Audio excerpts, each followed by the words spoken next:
This morning while I was driving into work, I was listening to a radio announcer talking about Zoloft. And what was interesting was how this disc jockey was reporting on how Zoloft treatment, of course, is for depression, anxiety, suicidal ideation, and in some cases actually can help people with insomnia.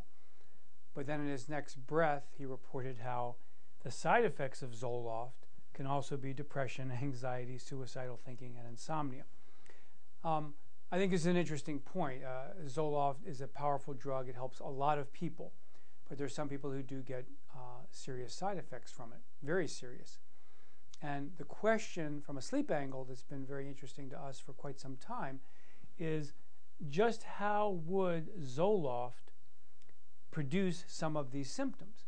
And of course, there's probably several mechanisms, but one of them is clearly going to be a sleep-related function. For example, did you know that when a person goes on an antidepressant medication in general, and we see this in Zoloft a great deal, brainwave activity is actually speeded up during the night. So your sleep is actually changed by the use of these medications. As you may know, the way Zoloft and other antidepressants work is by extending the time it takes for the body to get into rapid eye movement sleep. That's a marker. It's a biological marker that the antidepressant is likely to be working. So Zoloft speeds up brain waves, delays the onset of REM sleep, and further, it actually causes a sleep disturbance known as restless legs or leg jerks in some people. Now, we're not sure yet whether it actually causes that problem or it just worsens it in people who are already susceptible to having restless legs and leg jerks.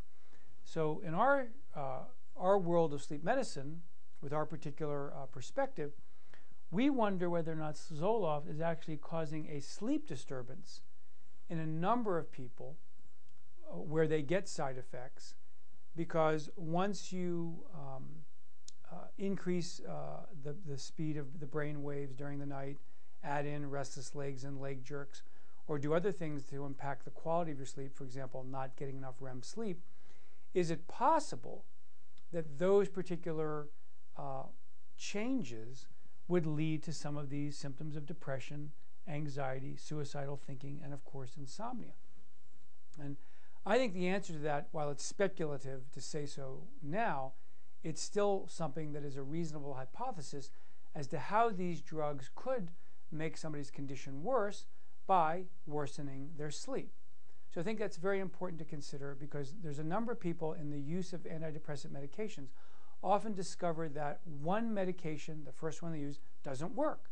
They often have to be tried on a second medication, many times in certain cases a third or a fourth medication. Our interest in this area is whether or not the medications that are being selected are worsening the patient's sleep problems, and that's actually what's causing some of these side effects.